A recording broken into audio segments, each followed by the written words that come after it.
Salut à tous et bienvenue dans cette nouvelle vidéo de yohandev.co. Et je suis ravi de vous retrouver aujourd'hui pour cette troisième épisode de notre série Un projet symphonie de A jusqu'à Z.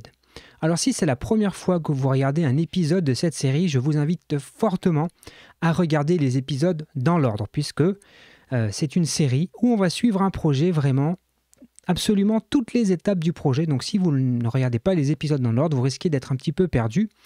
Ceci dit, s'il n'y a que certaines thématiques qui vous intéressent, eh bien vous pouvez rester évidemment. Et d'ailleurs, si vous restez dans le coin, n'oubliez pas de mettre un petit pouce bleu, de vous abonner à la chaîne si vous n'y êtes pas encore abonné.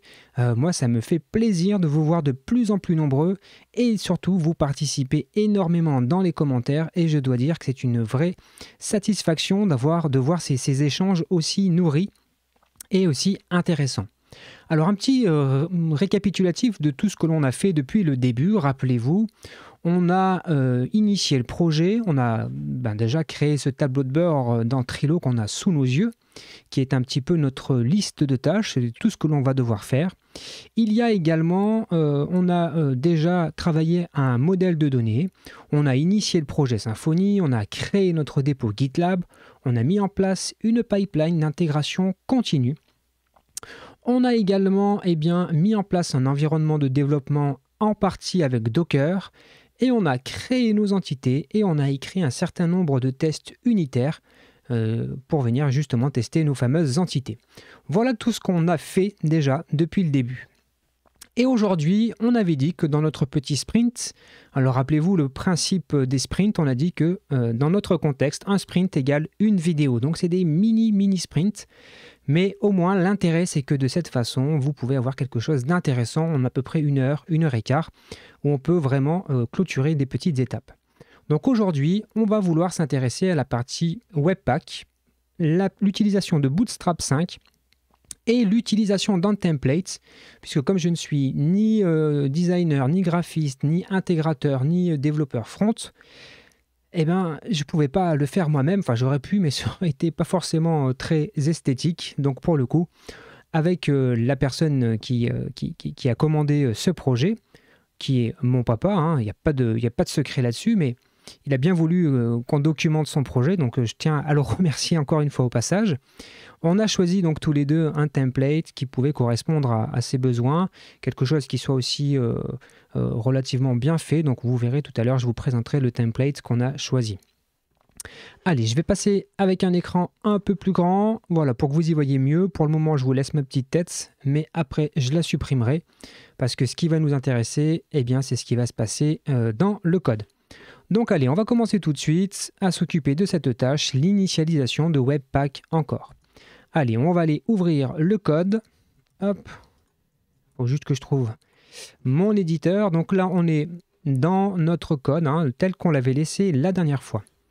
Et ce que l'on va faire tout de suite, puisque l'on va attaquer une nouvelle tâche, nous allons créer une petite branche qui va être dédiée à tout ce que l'on va faire aujourd'hui, et notamment l'intégration de Webpack, de Bootstrap, etc., etc. Donc pour ça, moi je vais utiliser l'interface graphique, je vais faire branche, créer une branche, et on va l'appeler feature, et on va l'appeler, pas branche, qu'est-ce que je dis, feature branche, n'importe quoi, feature template par exemple. Parfait. Je vais peut-être zoomer un petit peu l'interface, voilà. Et on va faire branche, publier la branche, et on va l'envoyer sur le dépôt GitLab. Comme ça, au moins, ça sera bien présent sur notre dépôt distant. Allez, je vous enlève ma petite tête. Comme ça, vous allez être focus sur ce qui va se passer sur l'écran. Donc, on va vouloir installer Webpack encore. Et vous allez voir, c'est super simple. Hop, je me mets juste dans une petite ligne de commande qui est à la racine de mon projet. Et pour installer Webpack encore, il y a juste à faire un composer require Webpack encore-bundle. Voilà. Donc là, ça télécharge la dépendance en question, c'est parfait. Et comme cette dépendance qu'on télécharge avec Composer, finalement, va utiliser du JavaScript, il faut qu'on fasse un npm install pour que ça aille télécharger les premières librairies JavaScript qui sont déjà à ce moment-là nécessaires. Donc on fait un npm install -force. C'est la petite commande qui nous est suggérée ici. Donc il n'y a rien, on n'invente rien de nouveau.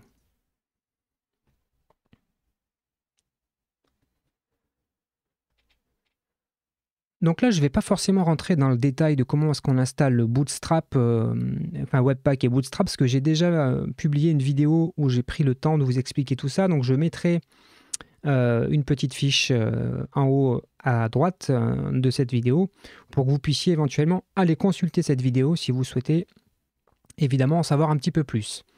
Donc là, logiquement, dans notre projet, on a un nouveau répertoire qui fait son apparition qui s'appelle Assets. Et on a également plusieurs fichiers qui font leur apparition.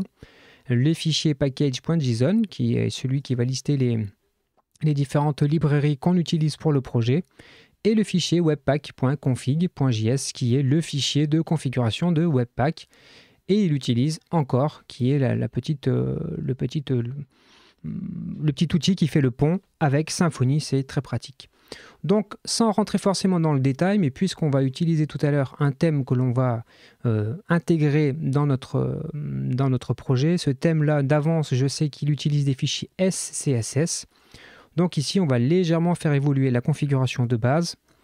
En modifiant ici le app, on lui dit app.scss, et du coup, on va modifier également le nom du fichier ici. On va l'appeler app.scss. On va vider le contenu parce que ça, on n'en a pas besoin pour le moment. On est pas mal. Ensuite, ce que l'on va vouloir faire également, c'est... On peut déjà essayer de faire un build, d'ailleurs, pour voir ce qui se passe. npm run build. Donc là, on demande à npm de builder nos fichiers JS et nos fichiers CSS. Pour le moment, il n'y a pas de CSS, parce qu'on ne lui dit rien de particulier, mais il y a déjà quelques petits bouts de JS. Parfait. Sur la doc de Symfony, je ne vais pas forcément l'afficher, mais comme on va utiliser du SCSS, il faut que l'on rajoute dans la configuration de Webpack, qu'on décommente ici, l'utilisation d'un Sass loader, enfin en tout cas que ça permette de compiler du SCSS. Donc on décommente et on va refaire un build, vous allez voir que ça va échouer, et c'est tout à fait normal. Puisqu'on ne lui a pas dit quel outil il fallait qu'il utilise. Donc on va gentiment suivre la commande qui nous est suggérée, qui va permettre du coup la prochaine fois qu'on lancera un build, de pouvoir compiler du SCSS. Donc là, hop, je vais peut-être zoomer un petit peu d'ailleurs si vous voulez. Hop, voilà, si je relance un build cette fois-ci, ça va fonctionner correctement. Parfait. Ensuite, je ne vais pas forcément, encore une fois, rentrer dans le détail. Si vous le souhaitez, allez consulter la vidéo qui explique vraiment en détail comment fonctionne tout ça. Mais on va également utiliser PostCSS Loader, AutoPrefixer, qui sont deux outils qui vont permettre d'optimiser, entre guillemets, notre CSS. Donc, on va ajouter également ces librairies-là en faisant la commande npm install postcssloader et autoprefixer-dev. Et comme on utilise postcss, on va simplement lui créer un petit fichier de configuration pour lui expliquer comment est-ce qu'il doit fonctionner. Donc là, ce que je vais faire, comme d'hab, j'ai préparé les fichiers à côté, comme ça, ça va plus vite. Donc on va créer un fichier postcss.config. .js. Voilà. Et le contenu, simplement, on lui dit qu'il doit utiliser AutoPrefixer. Voilà. On va relancer un petit build pour être sûr qu'on n'ait rien cassé.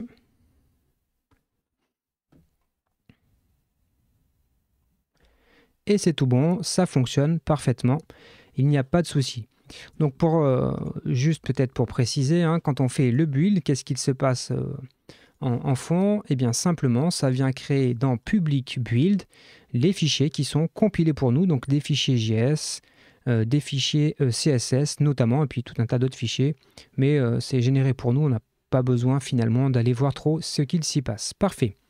Donc là, on a installé Webpack encore, il nous faut maintenant installer Bootstrap 5. Donc, c'est très très simple. Pour installer Bootstrap 5, il nous suffit d'indiquer avec npm que l'on veut installer bootstrap@next, donc c'est la version 5 qui est actuellement disponible. Parfait, on a installé Bootstrap 5, il nous dit attention, vous devez installer cette petite dépendance qui est Popper.js, qui est le JS qui est utilisé par Bootstrap, hein. Donc on va l'installer aussi. Donc ça c'est nécessaire hein, pour que Bootstrap fonctionne bien, les petits menus déroulants, ce genre de choses fonctionnent bien. Donc là pareil, hein, je ne vais pas rentrer dans le détail puisqu'il y a déjà une vidéo qui détaille ça beaucoup plus précisément, mais on va aller modifier le app.js pour lui expliquer que désormais il doit aller charger Bootstrap, parce que là en l'état il ne sait pas qu'il doit utiliser Bootstrap. Donc ça provient directement de la documentation officielle de Bootstrap. Donc là on lui dit bien tu vas charger tout le type toast et popover depuis Bootstrap qui lui-même utilise eh bien, la fameuse petite dépendance qu'on a installée juste avant. Et comme Bootstrap, c'est quand même un framework CSS, vous vous doutez bien que dans app.css, on va devoir utiliser le CSS de la librairie.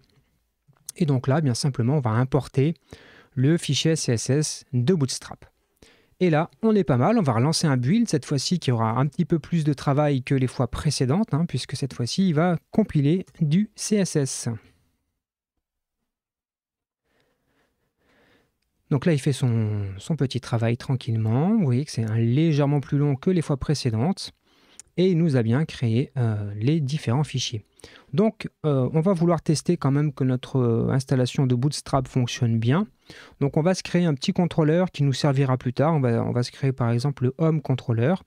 Donc, on va faire un Symfony Console make controller et on va l'appeler Home. Voilà. On va également, je ne l'ai pas fait tout à l'heure, on va démarrer notre environnement de développement. Donc rappelez-vous, un Docker Compose up-d pour démarrer la base de données, etc. etc. Alors Docker Compose, voilà. Donc là, il démarre bien l'environnement de travail. Et on va démarrer également le serveur interne de Symfony. Parfait. Et on se rend sur la page en question. On met /home puisque c'est le contrôleur qu'on vient de créer. Parfait, le contrôleur fonctionne. Et on veut tester par exemple que Bootstrap fonctionne. Donc on va aller sur le site officiel de Bootstrap. On va prendre n'importe quoi dans la doc, components. On va prendre une navbar par exemple. Navbar, voilà, hop. On prend la première navbar qui nous tombe sous la main. On la met dans le code de la petite page home qu'on vient de créer. Voilà, on le met ici. Hop, on le colle. Mais évidemment là, ça ne va pas fonctionner puisqu'on n'a pas indiqué à quel moment il faut charger les fichiers CSS et les fichiers JS. Donc ça, on va le faire dans le fichier base.html.twig puisque c'est le fichier dont héritent finalement tous les autres. Donc pour ça, il y a pareil, hein, je ne rentre pas forcément dans le détail ici, mais c'est très bien documenté chez Symfony. Donc là, je vais simplement copier-coller le code. Qu'est-ce qu'il fait ce code ? Il met en place un viewport ici, notamment pour gérer le côté responsive avec Bootstrap. Et c'est ici qu'on utilise les petits accès rapides avec encore qui vont charger ici les feuilles de style CSS et ici le JavaScript CSS qui est compilé pour nous. Donc là, logiquement, si on actualise notre page, ici, on va avoir une navbar à la sauce Bootstrap. Et si on passe en mode smartphone, ça continue de fonctionner. Donc là, on sait que Bootstrap est correctement installé sur notre projet. Donc on a déjà passé une bonne étape. Moi, je vous propose qu'on fasse un petit commit à cette étape-là. Donc on va mettre ajout de Bootstrap 5 plus Webpack encore. Voilà, histoire qu'on s'y retrouve un peu dans l'historique. Ça sera toujours pratique de savoir à quel moment on a fait cette étape-là. Hop, et je le push pour l'envoyer sur le dépôt. Parfait. Et maintenant, on va rentrer dans la partie beaucoup plus intéressante. On va vouloir utiliser un template déjà préfabriqué. Et donc le template, je vais vous montrer lequel est. C'est un template qui s'appelle Landkit et qui est d'ailleurs proposé quand vous allez sur le site de Bootstrap. il vous conseille un certain nombre de thèmes et celui-ci en fait partie. Et c'est un des rares thèmes pour le moment qui est en Bootstrap 5. Donc c'est pour ça que je l'ai utilisé, que je l'ai proposé. Vous voyez, il y a plein d'effets graphiques qui sont sympas. Ce que j'ai trouvé pas mal aussi, c'est qu'il y a plein de styles de pages déjà disponibles qu'on pourra utiliser. Il y a des styles de pages de blog qui sont sympas. Il y a pas mal de choses pour des portfolios, ça tombe bien puisque c'est ce que l'on souhaite faire. Donc voilà, on aura des choses qui pourront éventuellement nous resservir plus tard dans le projet. Donc voilà, le thème est plutôt complet. Donc c'est pour ça qu'on a choisi de partir sur celui-ci. Donc c'est un thème qui est payant. Moi, ce que j'ai fait, c'est que j'ai téléchargé l'archive du projet et je l'ai ouvert dans un éditeur de code. Je vais vous le montrer. Hop, il est là. Voilà.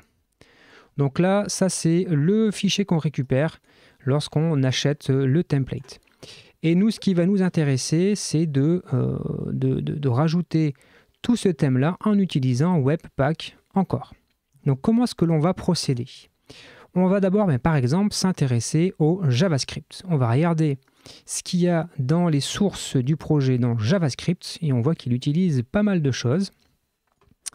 Pas mal de petits fichiers JS. Et quand on regarde ce fichier JS, on voit qu'il utilise d'ailleurs une librairie qu'il va falloir qu'on installe également. Donc, on a pas mal de petites choses à faire. Ce que je vous propose, je vais mettre ça sur mon deuxième écran. Oh non, je vais vous le laisser là. Ça va nous être utile. On va aller explorer un petit peu le package.json pour voir un petit peu la liste des dépendances et notamment les dépendances qui sont ici.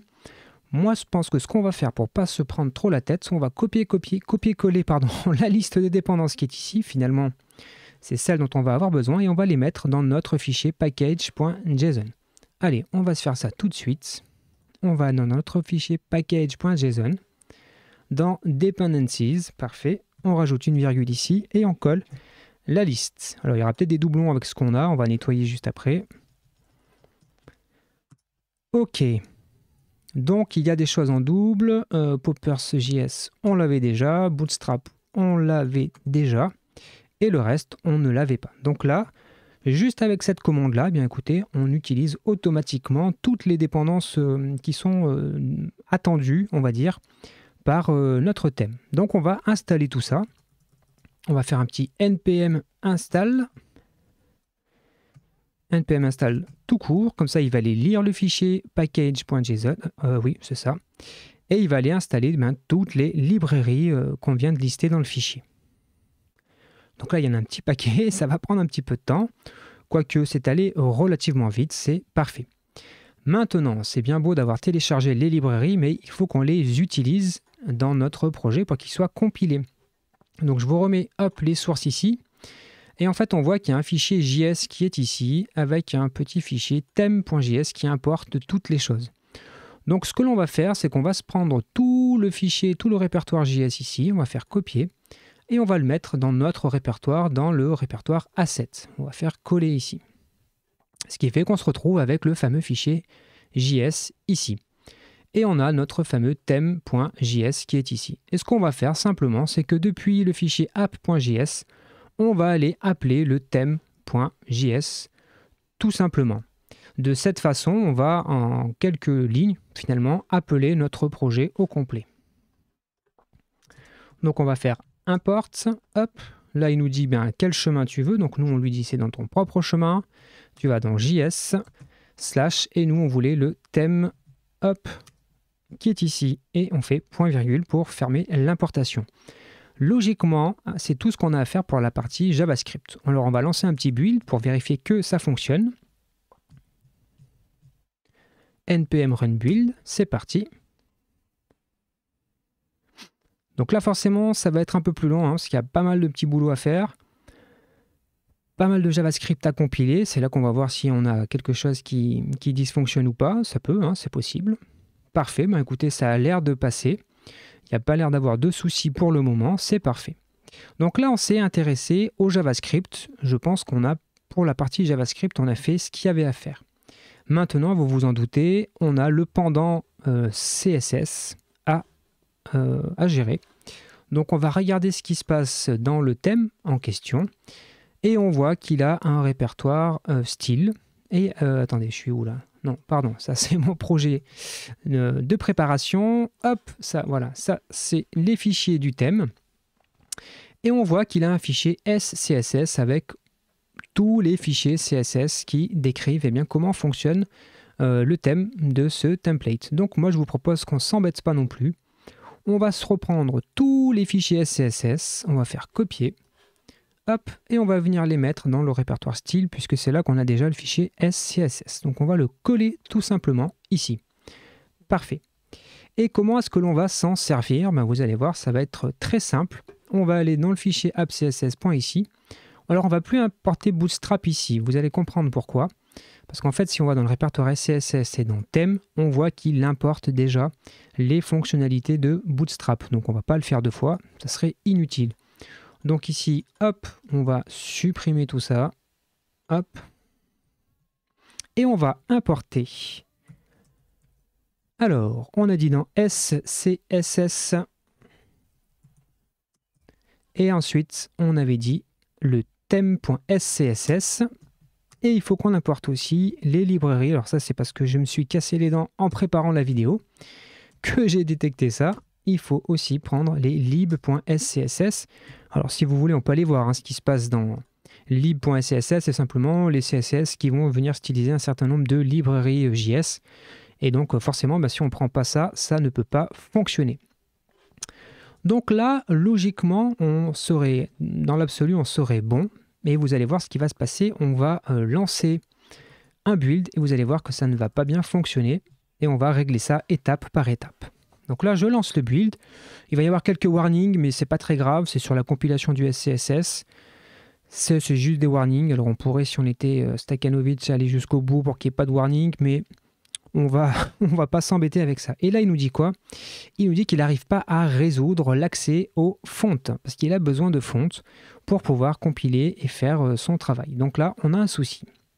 Donc on va à nouveau regarder les sources du thème, voir ce qui est à notre disposition. Et on va se rendre compte que parmi les sources, il y a effectivement un répertoire fonte. Ça tombe bien, c'est exactement ce dont on est en train de parler, c'est ça qui nous manque. Donc on va faire pareil, on va copier le répertoire des fontes et on va le copier dans Assets. Parfait. Et maintenant, il faut qu'on comprenne dans quel fichier CSS est utilisée cette fonte. Donc pour ça, vous allez voir, on va aller étudier un petit peu ce qu'il nous dit là. Et il nous dit quoi? Il nous dit que dans app.css, il essaye d'utiliser la fonte HK, grotesque, etc., etc.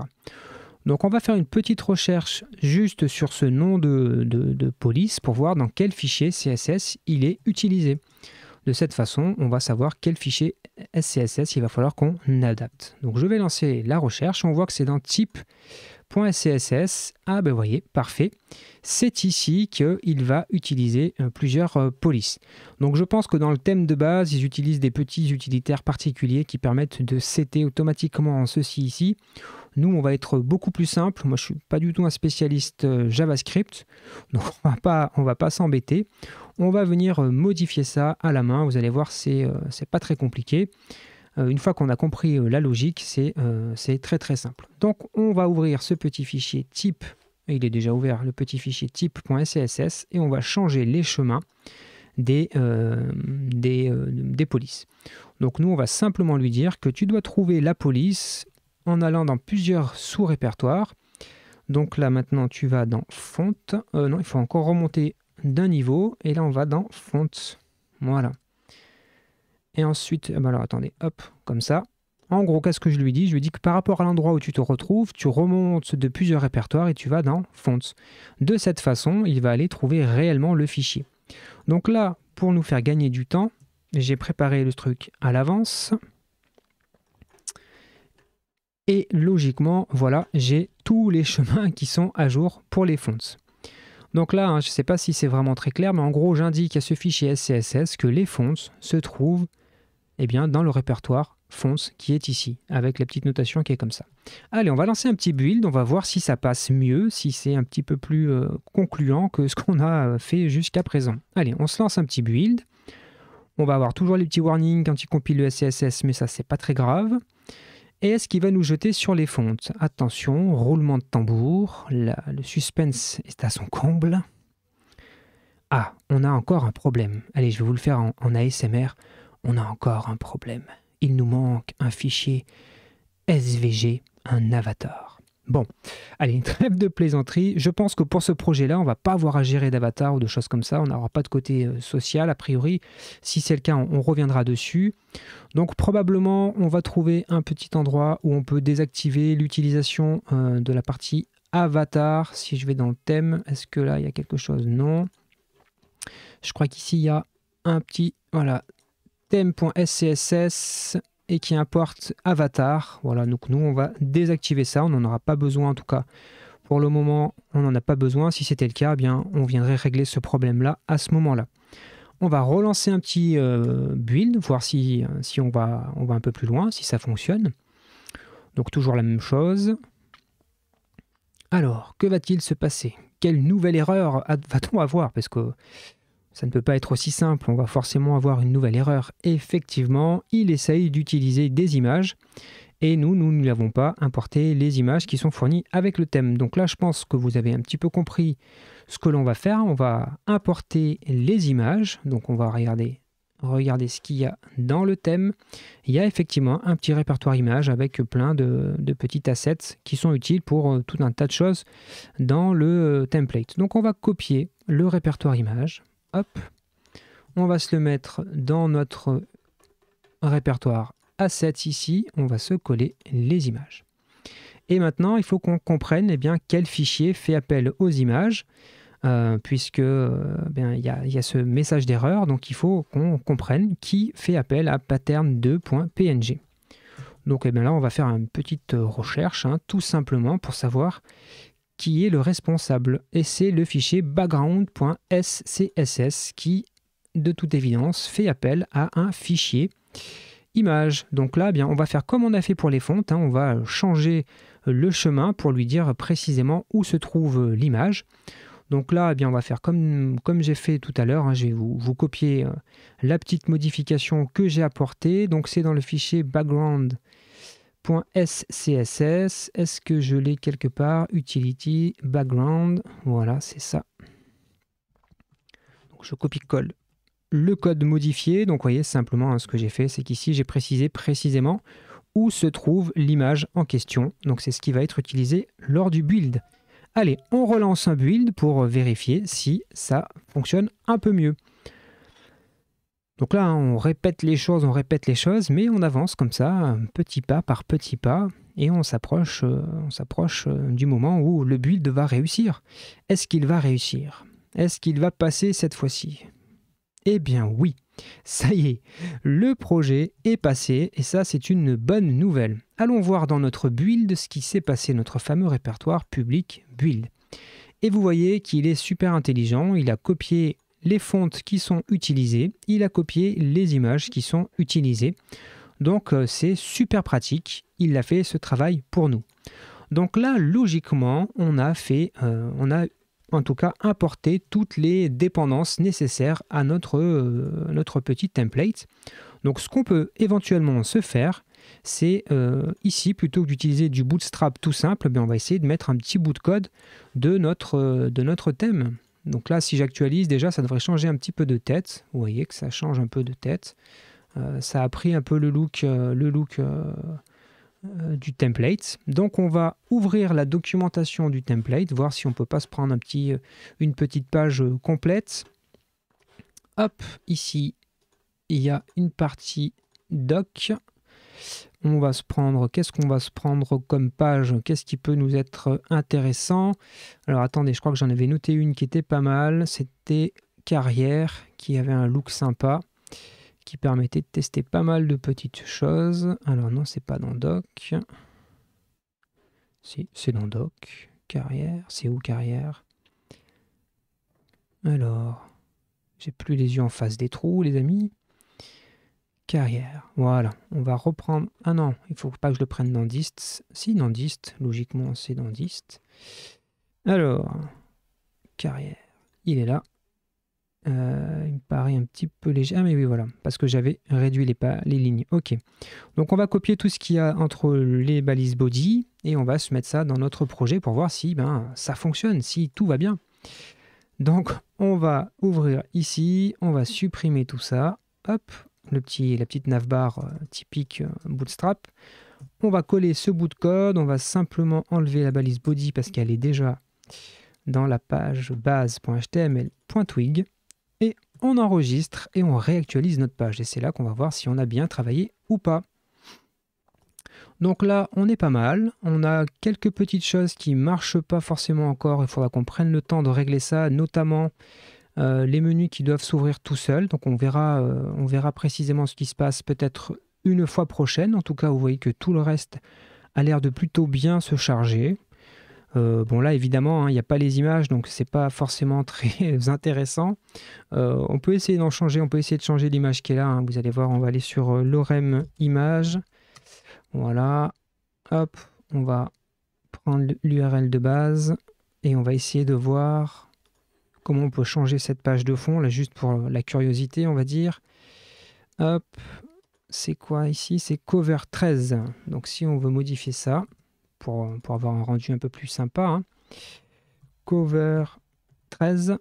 Hop, c'était dans le template, forcément. Donc ici, on va mettre... hop, il est passé où mon cover 13 ? Il est où ? Qu'est-ce que je fais, moi ? Cover 13. Mon cher ami, cover-13. Il est là. Donc là, on va mettre petite image, l'orem image. Hop. Je pense qu'avec 2002 largeur, ça devrait le faire. Donc là, si on actualise, on devrait avoir une petite image de fond. Voilà, c'est beaucoup plus sympathique, ça fonctionne très bien. Donc là, on est pas mal. Donc il y aura juste ce petit problème de menu à régler. Je vais mettre la pause, je vais regarder comment régler ce problème-là et je vous reprends tout de suite.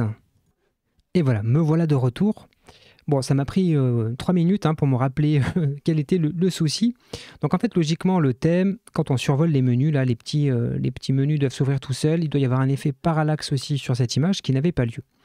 Et bon, j'ai oublié il y a 3 minutes, quand on regarde dans la console, hop, on voit qu'il y a un souci.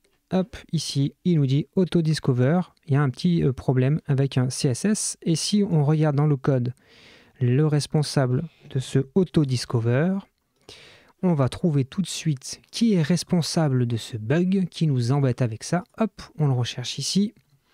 Et on va voir que c'est le fichier dropzone qui nous pose souci. Alors, j'ai envie de dire que ce n'est pas problématique parce que si plus tard dans le projet on veut utiliser dropzone, eh bien écoutez, on utilisera Symfony UX qui va nous permettre d'utiliser dropzone de manière beaucoup plus simple que si on devait l'intégrer nous-mêmes.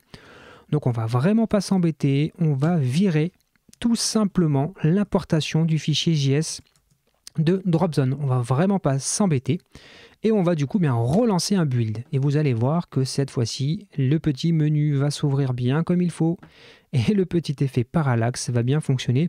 Donc je pense que ça devait venir un petit peu foirer un certain nombre de JS. Donc en faisant comme ça, au moins, on est tranquille. Et puis si, comme je vous le dis, si on doit utiliser Dropbox, ce qui sera peut-être le cas, on utilisera l'intégration avec Symfony UX. Et donc là, vous voyez, il y a le petit effet parallaxe et les petits menus qui s'ouvrent tout seuls. Est-ce que c'est pas magnifique tout ça? Bon là, évidemment, il n'y a pas d'image. Imaginez la même chose avec les assets. Là, c'est juste pour vous donner un aperçu. Mais sinon, écoutez, on est tout bon. Qu'est-ce qu'il faut que l'on fasse? Eh bien, simplement, on va venir dans notre projet. On va venir mettre à jour notre petit fichier README. Lancer l'environnement de développement. Donc, on va rajouter une dépendance ici. Il faut Node.js et npm d'installer sur le poste. Et pour lancer l'environnement de développement, donc avant de faire ça, on va faire un composer install. On ne l'avait pas noté, mais c'est toujours bien de le noter. Donc il faut faire un composer install, docker compose up-d pour démarrer l'environnement Docker, Symfony servd pour démarrer le serveur Symfony. Et puis on va le mettre ici. Il faut faire aussi un npm install et suivi d'un npm run build. De cette façon, on précise tout de suite que lorsqu'on veut lancer l'environnement de développement, eh bien, il faut lancer l'ensemble de ces commandes pour quelqu'un qui récupérait le projet. Je pense qu'on est pas mal. Écoutez, on a fait pas mal de choses aujourd'hui. Combien de temps elle dure cette vidéo? Est-ce qu'elle est plus longue, plus courte que la dernière fois? Écoutez, on est à 34 minutes, c'est bien, parce que la dernière fois, elle était longue, elle durait plus d'une heure, 1h10, je crois. Donc, elle était peut-être pas très digeste. Aujourd'hui, 35 minutes, c'est pas mal. On va se faire le commit. Donc voilà, on va marquer ajout du template. Comment est-ce qu'il s'appelle? LandKit. Parfait. Et on va pusher ça, hop, sur notre dépôt GitLab. Et ce que l'on va se faire, c'est qu'on va se mettre à jour notre petit tableau de bord de projet. Dans Trello, donc l'initialisation de Webpack, c'est terminé. La mise en place de Bootstrap 5, c'est terminé. Et l'intégration du template, c'est terminé. Alors la prochaine fois, on pourra peut-être se créer le template. Alors c'est une carte qu'on n'avait pas forcément identifiée. Donc ce qu'on va faire la prochaine fois, c'est qu'on pourra se faire consulter le site depuis un smartphone, une tablette ou un ordinateur. Mais ça, j'ai envie de dire que c'est presque d'office avec Bootstrap. On n'a pas grand-chose à faire. Et on va quand même se rajouter une petite carte. Est-ce que c'est de la technique? Voilà, on va dire que c'est de la technique. Et on va marquer création du template. Alors, voilà, création du template. Et on va rentrer dans la fiche pour préciser un petit peu ça. C'est création d'un menu, création d'un footer. Voilà. Par exemple, si on fait ça, création d'un menu, création d'un footer et création d'une home page. Voilà, histoire de donner un petit peu une première petite apparence à notre site, ça pourrait être pas mal. Et on va se mettre aussi création d'une page de login pour que le peintre puisse se connecter. Et donc peut-être que à ce moment-là, on verra si on va un peu plus loin et qu'on crée une vraie page de login ou si on fait simplement le style. Déjà, si on se fait tout ça la semaine prochaine, on sera pas mal. Donc ça doit être fait. C'est de la technique et on va laisser ça comme ça me paraît pas mal. Ce qu'on se fera à l'issue aussi la prochaine fois, c'est qu'on réévaluera un petit peu les priorités parce que ça évolue en permanence.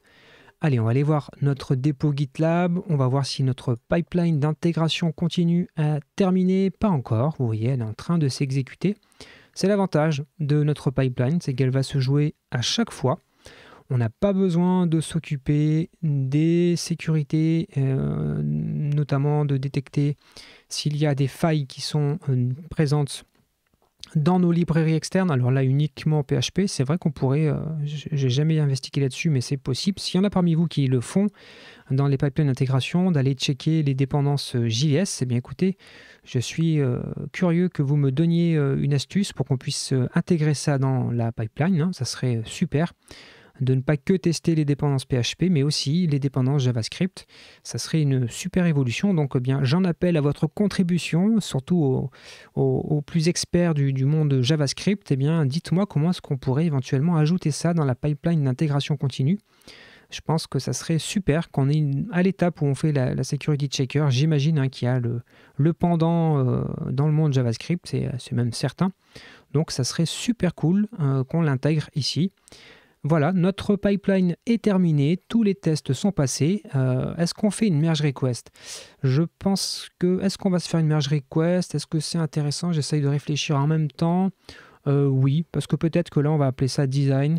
Comme ça, on va se fermer la merge request. On a fini le petit sprint du jour. Comme ça, au moins, ça fait quelque chose de logique. Donc, on va faire ça. On va choisir notre branche feature templates. On l'envoie dans master. On va légèrement documenter, donc on va marquer ajout de Webpack encore. On a fait quoi? Ajout de Bootstrap 5 et intégration, on va l'appeler ça comme ça, intégration du template LandKit. Parfait, je me l'assigne, je soumets la merge request. Et comme je suis omnipotent sur ce projet, je l'approuve et je merge la demande de merge request. Parfait.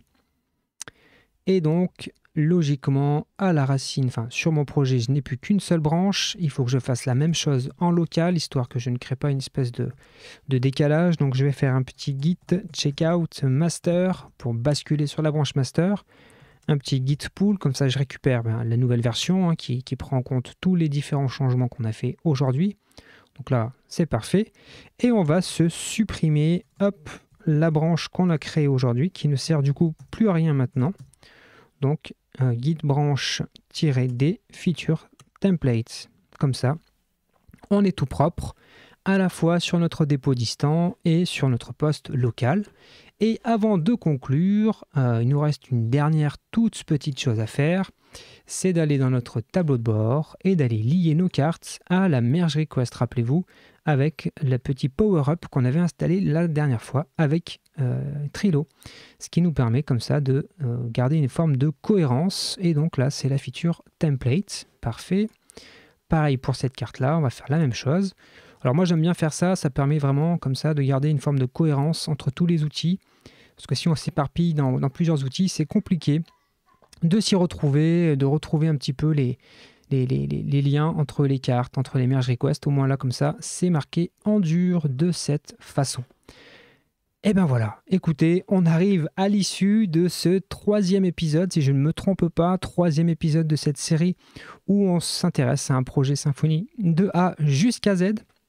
Mais écoutez, si vous avez aimé la vidéo, n'hésitez pas à mettre un petit pouce bleu, à vous inscrire, à vous abonner à la chaîne si ce n'est pas le cas. J'en profite aussi pour les courageux qui sont restés jusque-là, déjà pour vous remercier de rester jusqu'à la fin, pour vous remercier aussi pour l'accueil incroyable que vous avez réservé à cette série. En tout cas, jusqu'à présent, c'est assez incroyable ce qui se passe avec, donc je tenais vraiment encore une fois à vous remercier. Et écoutez, on va s'arrêter là. La vidéo fait plus de 40 minutes. Je pense que c'est bon. Vous pouvez aller profiter tranquillement de votre week-end. Je vous souhaite à toutes et à tous une excellente journée, une excellente fin de nuit.